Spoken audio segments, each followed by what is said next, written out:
With us being days away from the Edge of Fate expansion, I want to make this video and talk about 5 important things that you could be doing right now before the Edge of Fate drops that's going to help you out so much. You doing these 5 things will give you a crazy head start within the Edge of Fate because Destiny 2, I'm telling you guys, is going to be a completely different game starting the 15th of July.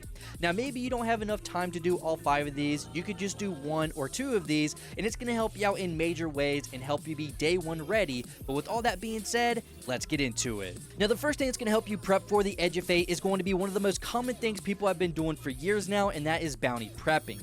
Doing this is going to allow you to level up your seasonal artifacts so you can use the powerful mods a whole lot faster, which is going to make your gaming experience once the Edge of Fate drops a lot easier. Now, if you haven't started doing any bounty prepping, you need to start right away, and you need to start with the weekly bounties, and you can find these at Varix on Europa, Shawhan at the Cosmodrome, Petra at the Last City, a lot of weekly bounties at Hawthorne at the Tower.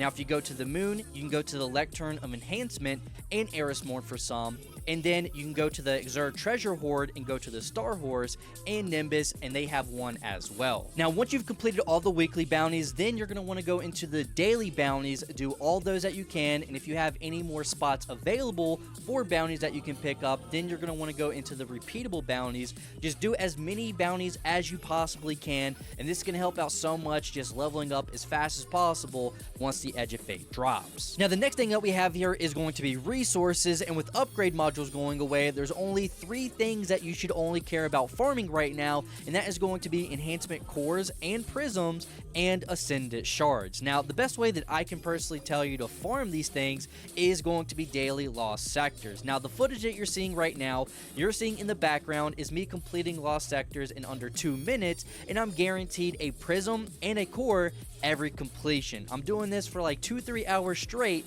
just to get my prisms and cores up. And then if you want some ascendant shards, you're going to have to grind out your nightfalls, your grandmasters. That is going to help out a lot. But these, I feel like, are going to be a crazy must-have once the Edge of Fate drops. Next up, we have illegal armor. Now, what this means is armor you won't be able to get after the Edge of Fate drops due to the new armor system. But with the last few days that we have, you can actually do this farm now, and it's actually pretty easy to do.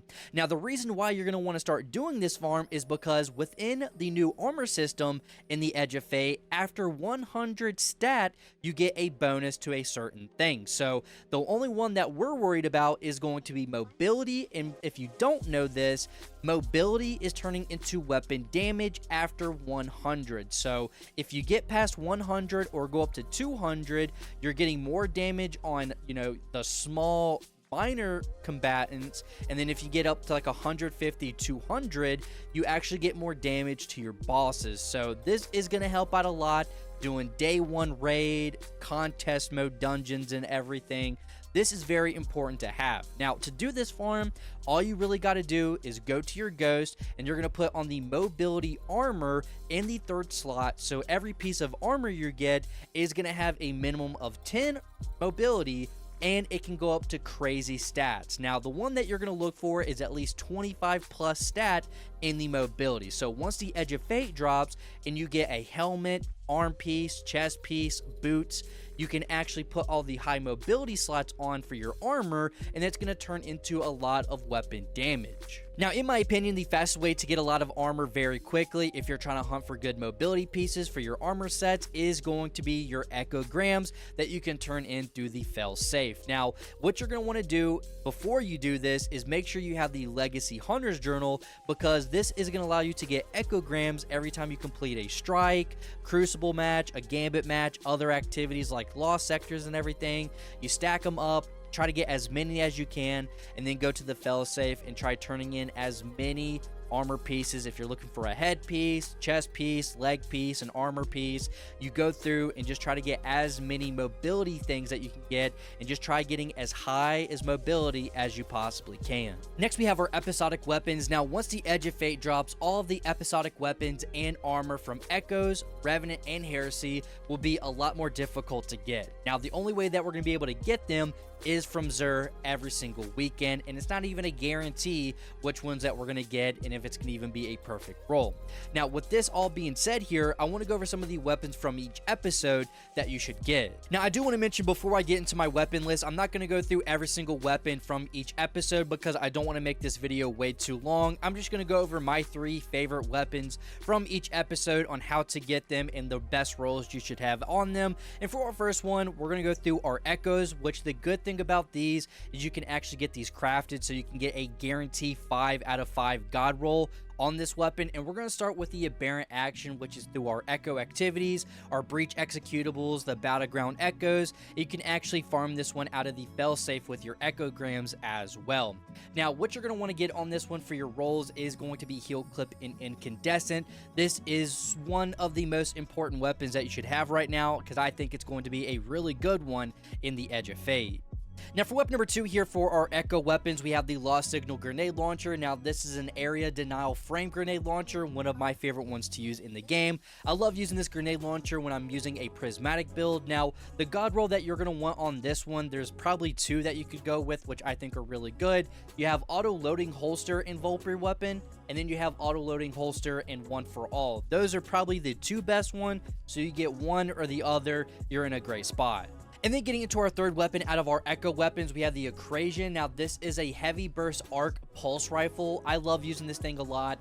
Slow firing, but it hits really hard, which is great. Now, the rolls that you're looking on for this one is going to be Enlightened Action in Volt Shot or Eddy Current in Volt Shot. Those are 2 really good ones. Again, this is one of my favorite pulse rifles in the game right now. Now, for my next list of weapons here, we're going to be in our Revenant episode weapon list here. Now, to get these ones are going to be from your Revenant seasonal activities. So you can actually use the Tonic to get some weapons. You can do Onslaught, or you can do Tomb of Elders. Those are the best ways to get these weapons. Now, for my 3 weapons here, for my first one, I have the Bitter and Sweet Grenade Launcher. Now, the roll that you're going to want for this one, and I think this is like the main god roll that you're going to want, and this is going to be Igneous Arsenal and Bait and Switch. Now, for weapon number 2 out of our Revenant weapons, we have the Notches Vetiver SMG. Now, the cool thing about this one, actually, it is the only arc precision frame SMG that's obtainable right now. We might get one in the Edge of Fate, but right now this is the only SMG that you can get as a arc precision frame. Now, the god roll on this one is going to be Attrition Orbs and Jolting Feedback. Attrition Orbs is actually about to get a buff, so it's going to be a lot better. So this is actually going to be a great SMG to get. And then getting into our final weapon for my list, this is my favorite grenade launcher out of the 2-shot grenade launchers, the double fire, and that is the Liturgy. Now, this is a stasis kinetic weapon, so it's going to be in your kinetic slot, and the only god roll in my opinion that you should have is going to be Envious Arsenal and Chill Clip. And then jumping into our final set of weapons, and this is the newest episode going on, which is Heresy. Now, I do believe if you're trying to find a god roll for the weapons from Heresy, I feel like this is the easiest to do, and I feel like you're going to find god rolls very quickly through the Heresy weapons here. But for my 3, for our first one, we have the Watchful Eye Arc LMG. I love this thing. This is an insane LMG. Ad clearing, whatever it is, I love this thing a lot. Now, what you're going to want for this god roll is going to be Overflow and Jolt and Feedback. That is going to be extremely easy, high max size constantly, easy ad clearing. I love this LMG a lot.